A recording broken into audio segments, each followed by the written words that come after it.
In today's video, we're going to talk about this 1974 Volkswagen Thing. And we've talked about these in the past. I think we probably have 4 or 5 of them that we've actually done some sort of video on. Just because they're a fairly popular vehicle to convert. So we've shared with you some of our experiences with them. This one's a real, beach looking vehicle. The color scheme and the layout makes you think it's time to go to the beach. And this looks like a pretty nice restoration. It's nice and clean. And so we'll let you come along for the ride. I think we're going to go ahead and give you a walk along as we convert this thing. And hopefully you find it educational. I mean, whether it's a VW or a Toyota or Chevy, it really doesn't matter. They're all basically the same. They all have an engine, fuel tank, transmission, exhaust or cooling system, and so there's vehicles that have more components to remove than a VW air-cooled vehicle. But what we're going to put in is basically the same.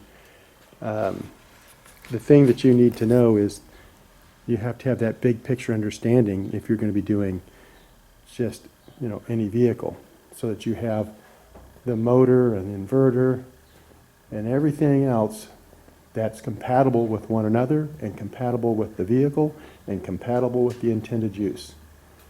And we get a lot of calls and emails from people that made that basic mistake, and it can really cost you. So we're not going to educate you on all that. There's a lot of detail there. We have our workshops that address all that. All a video series like this is doing is just showing you one little snapshot, the tip of the iceberg, so to speak, of a conversion. And so, hopefully you enjoy it. It looks like it's going to be a fun little car to do. And since this is, 2022, April to be specific, it's just a matter of getting all the parts in a timely manner. So on this one, we're missing the light and flywheel, and the DC to DC converter and the charger. Those things are still missing in action. So hopefully we get those components in soon. And but until then, there are things that we can do to get started, and we're going to share that with you. So stick with us. Well, here's a look at the engine bay, and you can see it's pretty clean as far as old VWs go. Not too bad.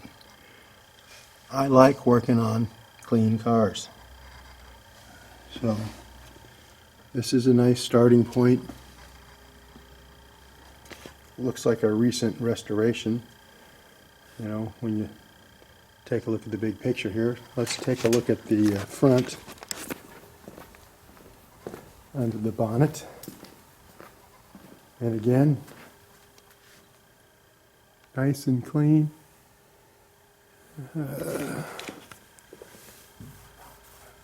A wrinkle there. But yeah, a new spare tire, the freshly painted ram, a new tank, So, yeah. This one doesn't have a lot of extra holes in it that I noticed, so that all looks pretty good. Let's take a look at the interior here. There's the high-tech dash. This one actually has a radio. And you can see where they put the speakers down at the panels there. But yeah, this definitely looks like a pretty fresh. Yeah, I mean there's some rust and stuff, so it's been exposed to the salt air, it looks like to me. So the bare things have started to rust. But yeah, overall it's a pretty clean setup. And so we're looking forward to working on a clean one. We like doing the nice clean vehicles, as you've heard me say so many times before. This is sad, where I don't know if that gas cap leaks or what.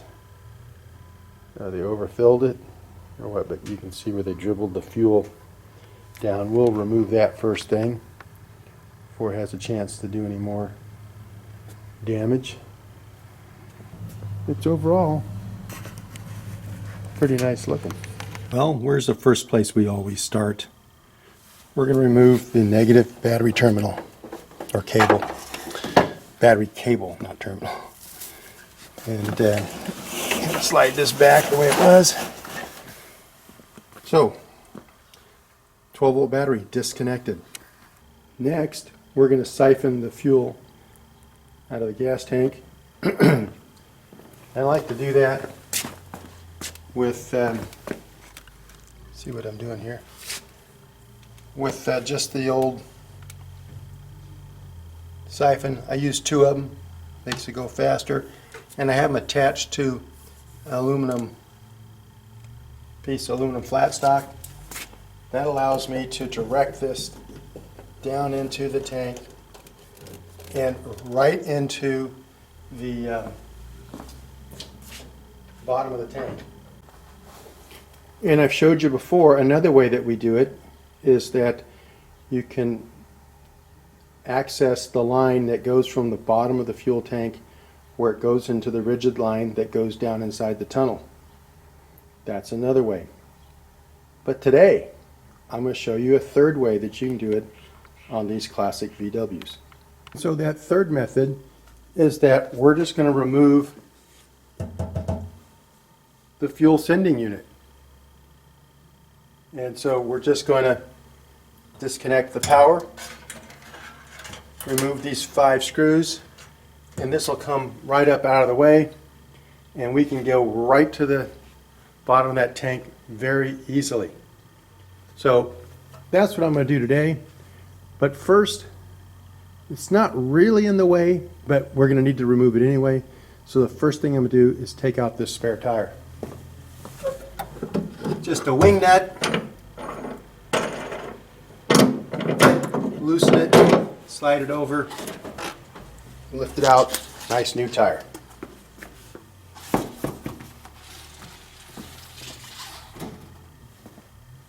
That tire's never been on the road. We're going to just lift this out of the way for now.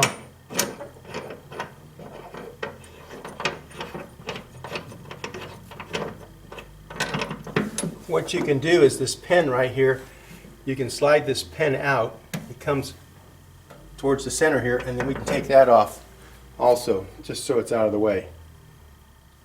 And you can see disconnecting the tank will be right there. Disconnect it from the filler port, disconnect it from the tank. Your breather right there. You've got going to your canister right here. That's it, you know. And then of course on the bottom side. But what we'll do in this case is we'll disconnect the bottom side, but we'll pinch it off first. Then we'll remove these 4 hold downs and bring it up. And you can tell somebody else has done this because these are Allen head bolts, where originally they were a 13mm regular bolt head. So anyway, let me go grab a screwdriver and we'll take that out.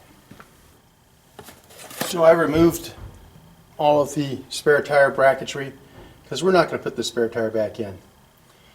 And recommend keeping everything together, so all the nuts and bolts that come off this vehicle, all the hardware, will store in one place. And this box will contain most of those items, but not everything. So, like I said, back to removing the fuel sending unit.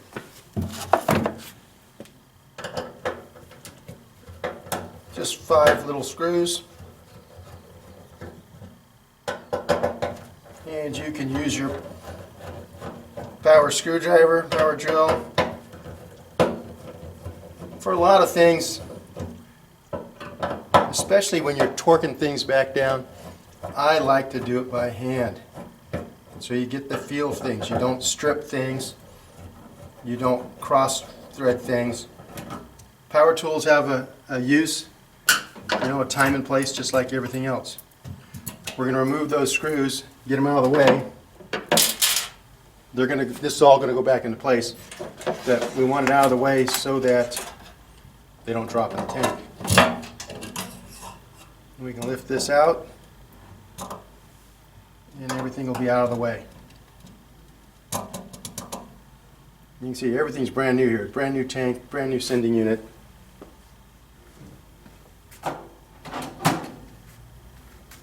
So now I can put my siphon in there. As I mentioned before, and it'll go right down in there. And this tank looks pretty full. We usually get them pretty empty. This one's pretty full. So what we're going to do is I'm going to siphon the fuel out and I'm going to put it in my can here, and it might take more than one. It looks like there's probably 7 gallons in there. And then I'm going to give it away. And one of the reasons I'm going to give it away is I don't own a gasoline car. So I have no use for gasoline. So I give it away. Somebody's happy, especially at today's prices. And it's a win-win because I don't want to be storing gasoline that I don't have any purpose for. So these are real easy. Let me move the camera down here so we can see what's going on, or maybe I'll move back. That's what we'll do. We'll move back and down, and that way you can kind of see what's going on here. Okay, so I like to have the viewfinder pointing towards me so I can make sure that everything's in the screen. So to start siphoning, we just put our finger over the end of the tube here, give it a pull, and away it goes.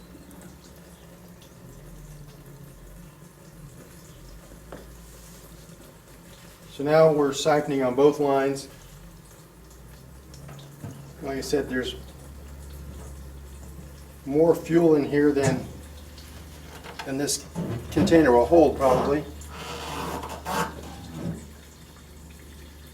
So we'll keep an eye on the level so as to not overfill.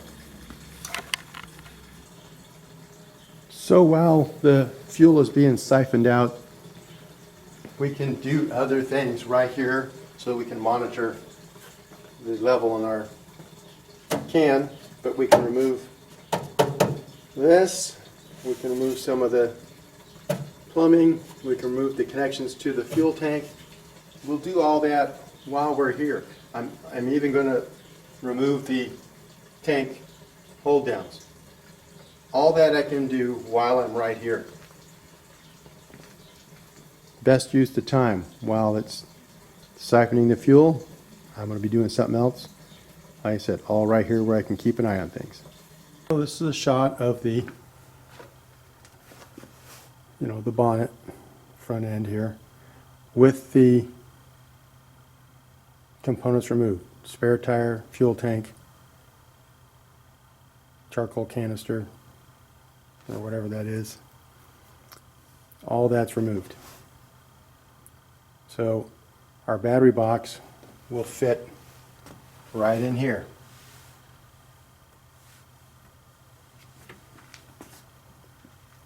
That's the front battery box. Then there's a rear battery box. The rear battery box will go right here between the fender wells. Backs up against this little step, but it sits down here low, right over the transaxle.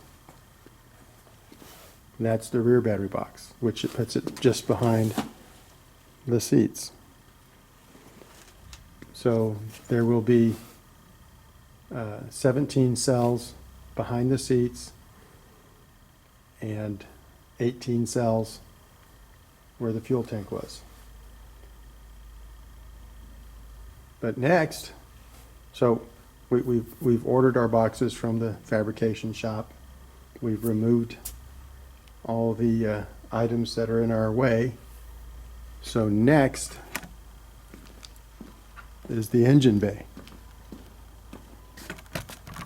And so we're going to remove all of the things that need to be removed. And we're going to start with, the air cleaner, attachments, the throttle connection, electrical connections, all that type of thing will be disconnected. And then we'll disconnect the exhaust and pull off the muffler. And that will allow us to be able to pull this engine out. So I'm not going to bore you with that. I'm sure there's a million websites that show removal of a VW engine. And it actually goes very quickly if you're not dodging a camera. So I won't bother showing you that, but I will show you, I'm showing you the before, I'll show you the after. And you've seen our other videos, so you basically know what the engine bay is going to look like. But that's our starting point then. That's the vehicle prepped for conversion. And so we're waiting on a few components, so we're not going to be able to do everything, but there are things we can do, and we're going to talk about that, and we're going to show you that. Well, we're getting close to pulling the engine out. I got to disconnect this stuff from the bottom side. I've done the exhaust. It's ready to just pull out. But before I did, I just wanted to point something out to those of you who didn't notice it already. Notice the exhaust tips are upside down. When I saw it in the trailer, I had to laugh. Those are supposed to come through this hole in the bumper. They got them going down. So they just put them on the wrong side. So that one needs to go there, and that one needs to go there, and then they would flip around and come through the hole. Anyway, the closer you look at something, at a glance this is really clean and nice looking, but the closer you look, the more you realize it's just, they just put a nice little covering on it, and I think there's a lot of other things that are lurking underneath the surface. And then there's a few things that were going to be kind of time bombs on this thing. And one of them is this fuel filter was leaking, and you can see it, fresh fuel right here. That's the source of many an engine fire on a VW. I don't like these plastic filters at all. I never ever ran one. So I always had the glass filters, and I had them positioned outside the engine bay, and then I took a piece of heater hose and would wrap that glass piece inside of it like a heater hose. And so, but I would leave just a little part, so I would split the heater hose and cover that glass inline fuel filter, but just enough to see that you could see what's going on in that fuel filter. And you can clean them, they're reusable. I use those on lots of different vehicles, not VWs, for 30 years. Never an issue. These things, you know, they can crack, and I mean, I just don't like them, don't trust them. But anyway, not an issue because I don't own a gasoline car.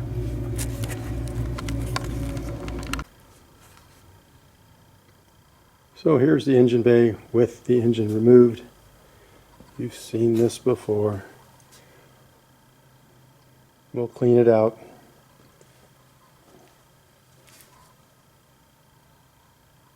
And get it ready for the conversion.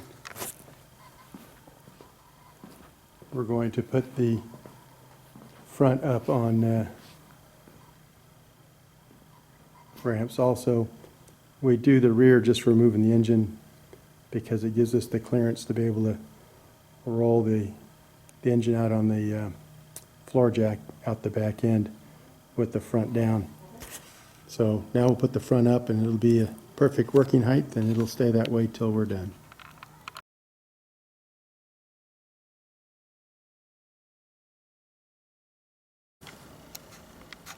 Well, I'm unloading a box of the Calb 230 amp hour cells, and I had mentioned, I don't know if it's last year or whenever it was that I mentioned it in a video about the differences between the old CA series 180 amp hour cell and the new 230 amp hour cell. And one of my complaints was that you've got these terminals that were unprotected, where you had little covers on the old CA series cells, and these just came without anything.